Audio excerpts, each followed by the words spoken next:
Could somebody please make it make sense?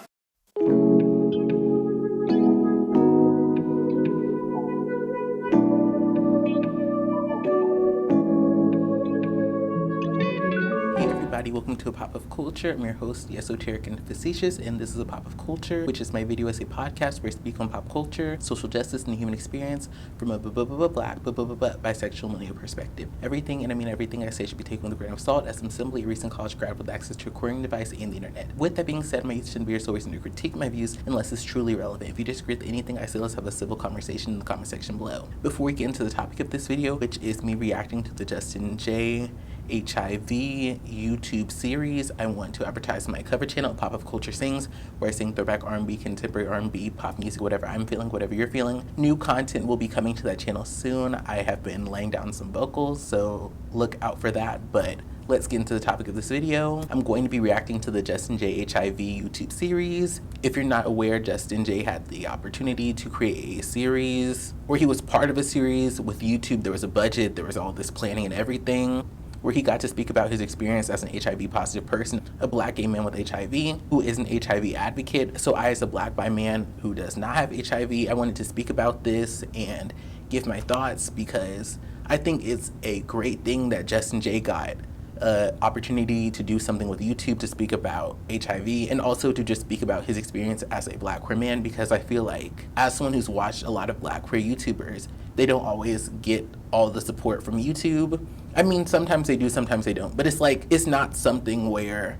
I've come to expect YouTube to push black queer content creators. Maybe like the top of the top of the top, but it's nice when I see them acknowledging black creators, especially black queer creators, as someone who's trying to grow on the platform. So I wanted to react and give my thoughts. I wanted to watch this not only to boost this black queer person getting this opportunity from YouTube, but also because I've heard a lot of things from Justin J in the past relating to HIV that made me a little uncomfortable. I feel like Justin J has said a lot of things that have made me feel like he is not necessarily concerned about HIV positive people intentionally infecting HIV negative people. So I wanted to give him this opportunity by watching this special to see what he actually has to say, because he said things here, he said things there. But I feel like with this being a project with a budget that had planning and people working on it, developing it, etc., I feel this is his definitive statement on HIV as an HIV positive person and as an HIV advocate. Before I get into the commentary, I just want to say I know HIV is a very sensitive topic in the black LGBT community. Even though I want to not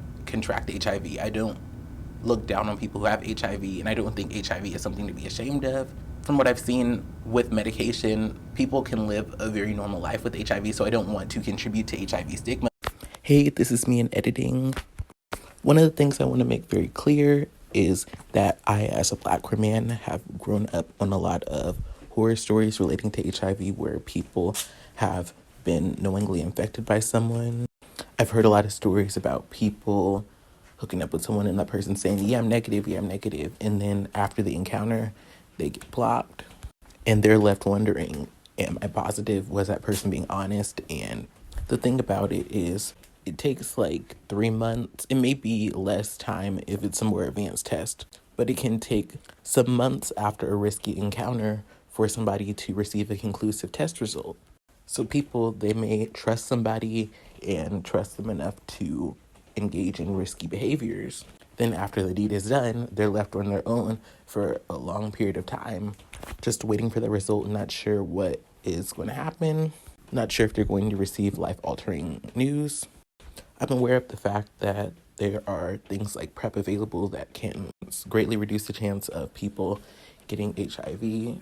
I understand that U equals U and undetectable equals untransmittable. But as someone who has grown up on these horror stories, who's just been told, be safe, be safe, be safe, don't play around with this, especially by elders who have seen people dying from this, it can be hard to not come at this topic in an emotional way that may come off like I'm blaming people or judging people. And the reality is I'm not blaming or judging people, but because of this way that I've been taught about HIV from older black queer people, especially from people like Walter Lee Hampton, who I've watched for years, even though I understand a lot of these things, it's still hard for me to not come at HIV from a perspective that may come off insensitive or overly emotional. Because even though I'm somebody who will always protect myself, there is that lingering worry of, what if this happens to me? Because a lot of Black queer elders, I feel like because of the trauma they experience, because of experiencing people dying, I feel like they make it out that that's the worst thing that can happen to you as a Black queer man. So as I enter this conversation, just be aware if I ever come off judgmental or overly emotional, that's where that comes from. Okay, so let's get into this reaction. Okay, YouTube Originals, we see you. What is going on? This is your boy Justin J, aka Okay, we're the good. King of Reads, and I am excited to have y'all join. Okay, this us camera today. quality We're looks about to get into good. some conversation. Okay, he's giving us a look. He's giving us a look. He's giving us this black leather number. It's giving me Missy Elliott in that performance where she was in that like garbage bag type thing. Okay, he's giving us these little chains, Things are different. I got this the little chefs black behind nail me. polish, They're this cooking little it, they're saucing it locks up. twisted We're about to up. talk about some Okay. things that I've been waiting to do, but bigger and special. Okay. So I bring Okay, he's got together his some of my amazing friends. and allies to Okay, and I saw when all the drama happened on Twitter with just Latasha that he had George M. Johnson who wrote, I'm trying to remember the name of the book. It's All Boys Aren't Blue. It's on my TBR or my to be read list, so I'm glad that he's there since he wrote a book about the Black LGBT experience, the Black queer male experience. So shout out to him. And I also saw that Dominique Jackson is here, which is great because I love Pose. I love her as a lecturer in Pose. So shout out to them. have a conversation about a topic And that is really Dominique, her hair is looking right. HIV Okay. Stigma and discrimination. We got my boy Byron Jamal, Okay. love guru, who is helping me with my Oh, dating Byron life. Jamal. Okay, I've seen him on Instagram. Okay. My homegirl, public health Ooh, I haven't heard of advocate and Marnina, but okay, human rights she's coming through with the Marnina outfit, with the Miller. hair. Okay. And the doll, former When they're all doing Marnina neutrals, I love neutrals, so we love that. They got their little aesthetic. Okay. I do not know her. Let me rewind My that. homegirl, public health educator and human rights activist Marnina Miller.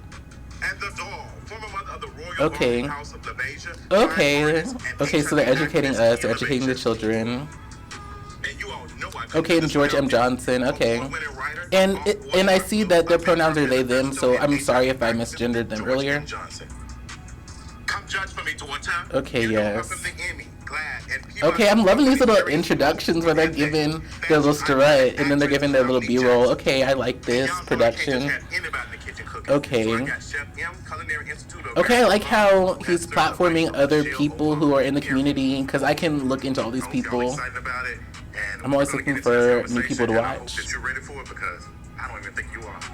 And I like how it's like there's a narration, but it's also matched up to what he's saying, so then it goes back and forth. And this little graphic, okay, graphic design. So let's get into it. Okay. Okay.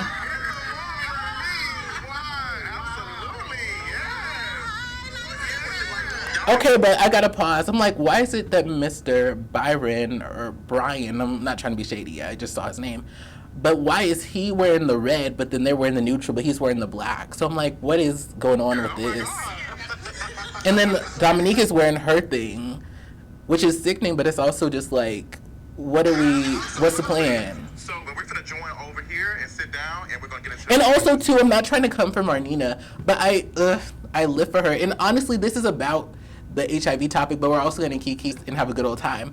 But Miss Marnina, I live for her, but I do feel like hers is giving low-key, like, what is it, like fast fashion? And I'm just like, some of the other people are giving elevated. I feel like they should have given the guest kind of either a budget or just a note of what they should bring. Because I just feel like Marnina, I feel like they're kind of throwing her to the curb with her kind of giving this fast fashion look, and the rest of them are giving elevated.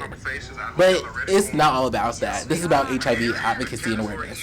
Dating, disclosure, and doing it. Now, okay, let's see. Dating can be the ghetto, and living with HIV can make it even more ratchet. But that's why I'm opening up the conversation. Okay, I'm like, is it just me, or does he really talk like that, or is he just, I feel like sometimes when they have a black thing, they be throwing in every AAVE in there they can, where it's the ghetto and then da-da-da, but if that's how he talks, that's how he talks. Dating can be the ghetto, and living with HIV can make it even more ratchet. But that's even more the ratchet. Conversation with my pause friends and non-pause friends, okay. Dominique and Byron. I got all you here today. And I wanted people like us who are positive, but the experiences are like, dating and getting to know folks and all the other stuff. I don't even go on a date prior to disclosing, like, because I'm not even gonna entertain like being out in public and some type of weird interaction or reaction. Okay, that's interesting. Well, I'll let him finish. Or them finish. So I don't want to misgender people. Going on dates or anything. Those tattoos are cute though.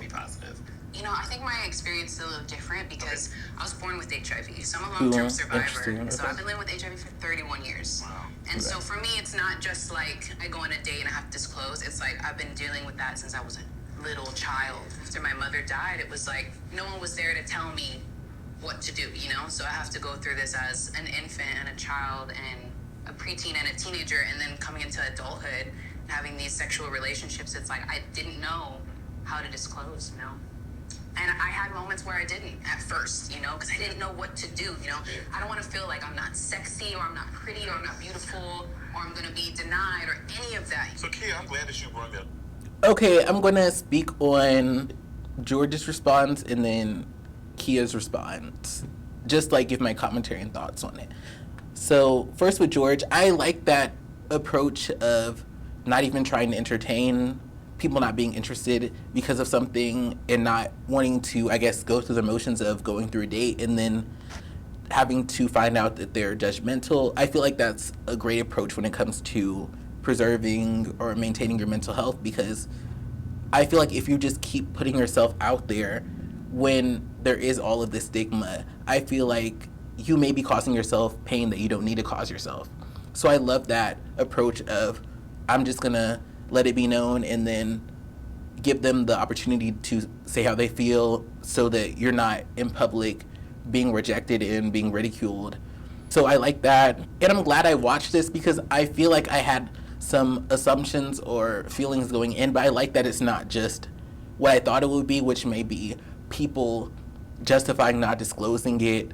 And let's get into Kia's situation. I think that's how you say it. So Kia, I believe her pronouns are she, her. I apologize if I misgender her, but I think it's very interesting that they brought somebody who was born with HIV, because sometimes we can forget that people can be born with HIV. So I'm glad that they brought her in to talk about her experience. And I like how they talk about how she, as a young person who had HIV, had to learn about disclosure and figure that out. Because I feel like, as someone who's not HIV positive, I feel like for me and other people, I feel like we put the burden on people of you have to disclose.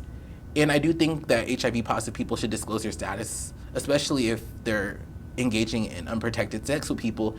But I just feel like, even though I think people should disclose their status, I do think there probably is this process that people go through when they become positive, or like Kia, where she was born positive. I feel like there's this process that people go through where it's like, wow, now I'm positive, like this is something different. Now, like, how do I navigate these situations? I feel like as someone who's negative, I feel like negative people can kind of only think about themselves in this way of, I'm trying to stay negative, you need to disclose. And I feel like people may not think about, like, wow, this may be an emotional burden on people, this may be a lot for people to handle, and it may be a process for them to figure out what they're comfortable doing when it comes to a disclosure. I do think disclosure should happen, but I do think that people may have to figure out what they're comfortable with when it comes to disclosing. Like George is comfortable disclosing beforehand in order to make sure that there isn't an issue on a date. But other people may have to figure out what they're comfortable with, if they're going to disclose in person, if they're going to disclose over text message before they meet. I think that negative people are not wrong for looking out for themselves, but I do think negative people need to realize that somebody becoming HIV positive, especially very young, is probably a traumatic experience. I think people do need to be given the grace to figure out how they want to disclose, and they shouldn't just be told disclose. I think people should disclose, but I think people need to be given the space to learn their preferred way of disclosing, rather than just being ashamed to disclose the way the negative person wants them to disclose, if that makes sense. For me, I've just always thought disclose, and I haven't really thought about the way that disclosing can be different in different situations. And I think as someone who's negative, I have to be open to potential partners disclosing, obviously before they do, but in the ways they see fit, and not just having my expectation of their disclosure be what they have to do or how they have to behave. So let's go. Because I think everybody's like diagnosis and everybody's experience around HIV is different. Like you said, you were born with HIV, and you get asked that question, who gave you HIV? And I'm like, girl, like, for myself personally, no one I did gave see me this HIV. clip online. I had consensual sex with all of my partners, and I contracted the virus, and I'm taking care of it. I'm living, period. So this is another thing I kind of wanted to talk about. So Justin says that no one gave him HIV, which I think is a healthy mindset to have, because I've definitely seen people where if they can track who gave them HIV, they will want to harm that person. They'll want to end that person's life. So I do like Justin's perspective that no one gave him HIV, in the way that because Justin is accepting that he did have unprotected consensual sex, presumably with somebody, and contracted the virus, he is not harboring anger for the person who infected him, which may not necessarily be the most helpful thing. I think it's healthy in some ways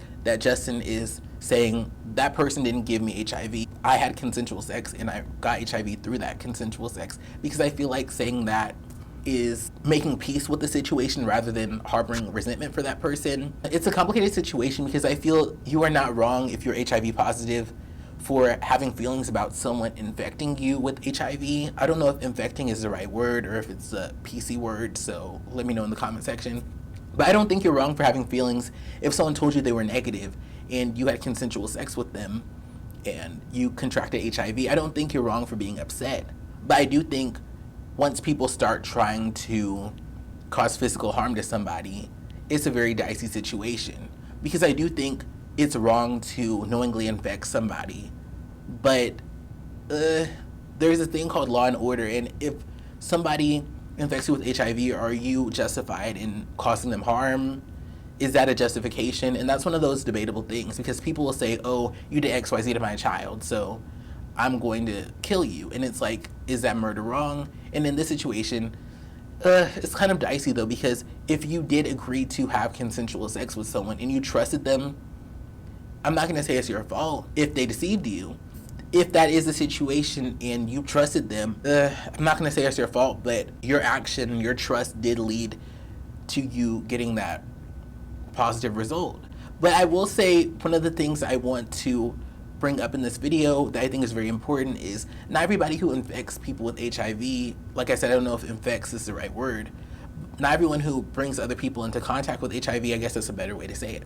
Not everyone who brings other people into contact with HIV is aware of their status. There are people who have unprotected sex, but they don't get an HIV test because sometimes they have been not playing safe and they may worry about being positive, so they avoid getting a test, so they don't know their status.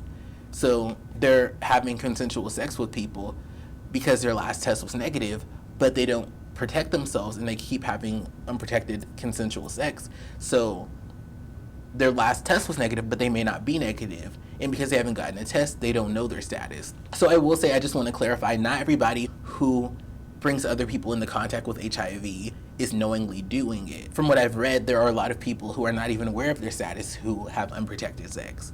So going back to what Justin said, I think it's a mature way to look at it, but I do think there are people who knowingly infect people. So I feel like that's one of those pretty ways to put it, where I think it helps people in their journey when it comes to self-acceptance and moving on, but I don't think people are wrong for feeling away. And honestly, if somebody can prove that somebody knowingly infected somebody, I'm okay with them doing time or having some type of a consequence, because you're playing with other people's lives. But it's also hard too, because like Justin said, Justin agreed to participate in unprotected sex, presumably from what he said in the video. So it's hard, because I don't want to blame people who contracted HIV, especially if they were with dishonest partners. But there is that hard part of some people might go into a situation trusting somebody that they shouldn't trust. Some people may engage in unprotected, risky sex. It sucks if you trusted somebody and they didn't tell you the truth, but it's also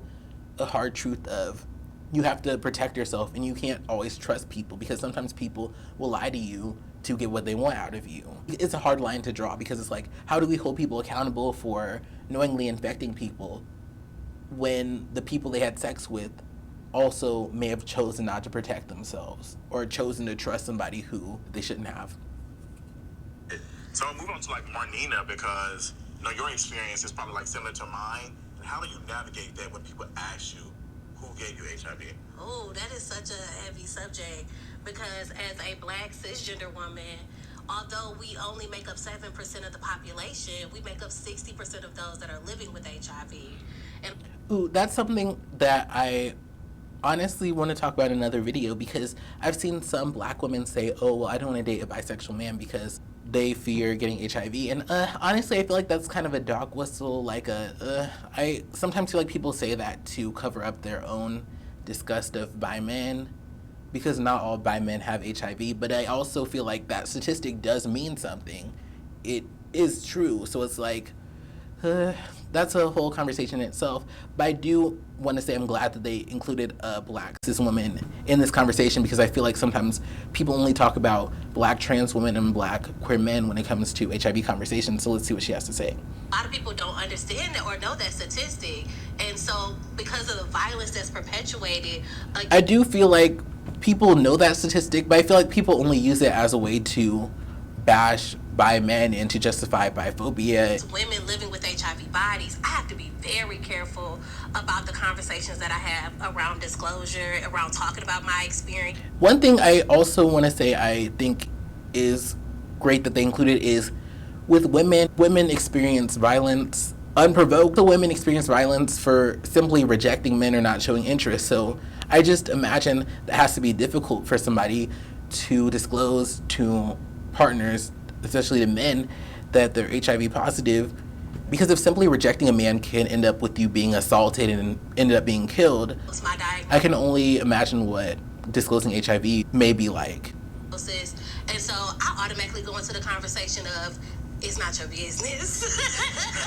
You in my business. Don't do that. But I do like that too. I do like people having that boundary of, it's not your business, this is my health, this is my business, as long as they're not interacting with people in that way. And of course, people can be undetectable, so that's a conversation in itself, and I'm sure they'll get into that. I like how everything's not serious. Because that is a traumatic experience, and that is trauma-filled. And we have to be careful about letting everyone know our story, especially. And one thing too, she brought up violence, so I feel like that's something I didn't get into, but people can get HIV from non-consensual sex. So I feel like that's also something that I need to be careful with, because Justin said that he had consensual sex and that's how he contracted HIV, but that's not everybody's story. So it's like, you may be judging somebody for having HIV, but they may have not even consented to the encounter that resulted in that. So it's like, gotta be very careful with language. I want to clarify here, nobody should be judged for having HIV, no matter how they got HIV. But I'm just saying here, people often link people having HIV to them consenting to unprotected sex. And because of this, people may make assumptions about how somebody got HIV that actually invalidate the fact that this person was sexually assaulted and that this is not something that they consented to. Even if someone consented to unprotected sex, they don't deserve to be judged for having HIV. But I think it adds insult to injury when somebody was assaulted and it was an encounter they didn't even consent to, and people are judging them and assuming why they got it. People that do not giving up the coin, you're not giving up the coin, you're not on the cakes, do you even deserve my story? Period. And as a queer woman, it is a different. I love that too, like that whole, not everyone deserves your trauma story that Brene Brown has always said. Experience for me, and so I do go into detail and explain it if I feel comfortable enough to do so. But I think it's up to everyone to help end the HIV epidemic, those that are living with HIV and those that are negative. I'm an activist out of love and necessity and coin.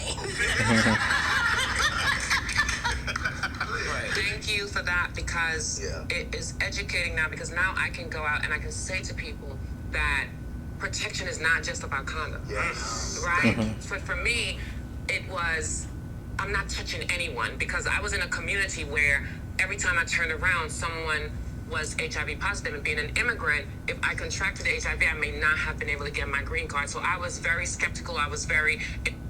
I'm glad Dominique brought that up, because I definitely do think there can be this fear or concern where it turns into, like, I'm not going to do anything. Like, I'm not even going to risk it. And I'm glad that she's speaking to a lot of queer people can choose to be celibate or to not really do all that until they feel they're with a partner that they can trust. Because that's a lot, especially as a young person. Imagine contracting HIV at 18 and you're just starting your life. You're just going out into the world and doing your own thing. And now you have to take a pill every day for the rest of your life. And there are different types of medications, so some people may not have to take a pill every single day, but that's a big shift, because it's like you're just coming into your own, a lot of people. I'm glad she's speaking to that concern, because that is a real concern of, I don't even want to play with this, so I'm not even really trying to entertain any of this. It was always about no. Even if someone rumored it, it was no. It's about being able to communicate, and the fact of the blaming. I'm so glad that you are here for this conversation, because it lets us know like how disclosure works, not as a person who's living with HIV and AIDS, but as a trans woman. Like, it's all connected. That's the thing, is that it really starts with education. Because when people don't know, and they don't know what they don't know, they get into these kind of situations. And I think that's why these kind of conversations are so important. So I was gonna say, like, Dominique, as a person, like, you're not living with HIV, but you understand what it is for people like us who are positive, like what the experiences are, like, you know, dating.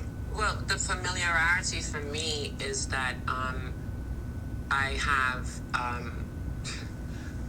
was going home in a cab one night with my kids, and one said to me, "Mom, I can't hold this anymore. I'm HIV positive." And keep running out of focus. I looked to the other one for support, and there was a bit of confusion, because here's a 17-year-old kid telling me that they're positive and looking to me as their mother, and I'm like, oh my God, okay.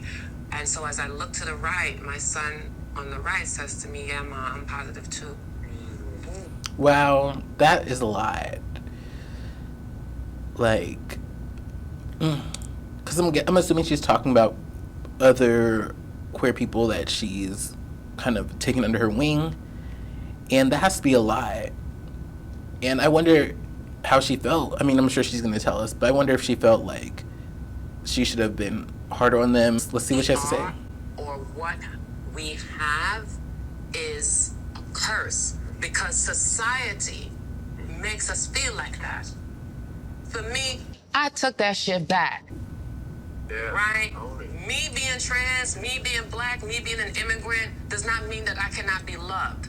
It meant that I had to fight harder to find that love. But I would find true love, because for someone to respect me for who I am and love me meant that they did their research and they have the heart that I need. And that's how I relate to disclosure. Wow. See, like, your experience, even though you're like negative, like, you're still very much in this conversation about disclosure and how important a person, that it's just not me as a person living with HIV to be informed and all that. It's all of our jobs. It's also HIV criminalization laws. Government's response to its own failure is to criminalize those who they harm the most. And so when it came to HIV, it was like, okay, literally, it was the government's failure, because Ronald Reagan ignored it for almost a... Now I see what they're talking about. They're talking about the HIV/AIDS epidemic and how the government failed to respond in an effective way. And because they failed to respond, a lot of people died, because it was being considered the gay virus or the gay plague and things of that sort. Because it wasn't affecting straight people, straight white people, straight white wealthy people, they didn't care. So, okay, I get where they're coming from there. Okay. And then by the time you got to 1991, which was 10 years after the first case, that was when they put the Ryan White's Care Act in. That's when they started actually doing support for people living with HIV. But then they started criminalizing. Bills across the country around the criminality of a person transmitting the virus started to come up, right? And so government's, failure in that has basically taken something like that we weren't responsible for, and now has placed the burden on us. I guess because they didn't handle the problem in the best way, and now they're shaming people for having the disease that they didn't work their hardest to control or handle. So I kind of get that. That's like putting people in jail for having COVID if you did nothing to stop people from getting COVID. But I don't know, I feel weird, because I'm like, criminalization of HIV, I'm like, if it's relating to people knowingly transmitting HIV to other people, I don't know that the government's negligence years and years ago is applicable to that situation. when it comes to outing, like, how do you even navigate that? Like, Martine, have you ever had a situation where you may have, like, thought a person was going to out you, or you seen another friend be outed or something? I had a family member personally out me. Wow. Yeah, so we were at the club and... Wow. Wow, I do think that's an interesting concept of outing, because of course within the LGBT community, we know outing as people exposing people's sexuality or gender identity, but someone being outed for being HIV positive is a whole nother layer, and it's something I don't think about a lot, but wow. Yeah, so we were at the club and we was at the club. It always started out at the club. How did I get here? We were at the club and we were dancing and having a good time. And like we were talking about desirability politics, she was a thinner woman. And so I thought the guys would find her more attractive. But the guys were all on me. I live in Texas. And so okay then, go off. And so he's up on me and I'm like, hold on. I had just received my diagnosis a couple months prior. And I was like, oh my goodness, like, what are you doing? Like, get off of me. I'm not in the mood to date. And so he ended up, you know, giving me his number later on. I took it down. And she wrote his number down as well. And so she called and told him about my So that's messy, and that's just like, why would you do that? Later, me and him were hanging out. We're out to eat. And he's like, oh, come back to my house. I'm like, okay. So we get to chilling on his couch at his house. And he turns to me and he goes, is it true? Because your cousin told me that you could give me AIDS. Wow. And at that moment, my heart started racing. Wow. Because 70% of cisgender Black women that are living with HIV have experienced intimate partner violence. See, that's messy, because I feel like, why would you tell somebody? It's like that cousin probably thought they were being slick, but if something happened to her because of the fact that they disclosed her status, because I feel like, even though I do think disclosing is important, I feel like sometimes people are so focused on trying to make HIV positive people the enemy. Something violent could have happened to her because this man thought that she wasn't going to disclose, when in reality she may have been planning to disclose, but she just hadn't gotten the chance to. So I just feel like that's an issue of outing people and not giving them the chance to tell on their own time. But I also feel iffy because I'm also like, some people I feel have, I don't know if using the word saved is appropriate, but some people I feel may have not had to contract HIV because of gossip and stuff like that. So I just, I feel iffy because I don't think people should be outed, but I do feel like if the gossip in town is that somebody's HIV positive, and because of that gossip, somebody who is knowingly infecting people isn't able to continue doing that, is that a good thing? Let's continue. And that is really, really serious. And so my safety, like my antennas went up, like, is he gonna hurt me? But because why would he know this information and then invite you over? Like, what is your intent?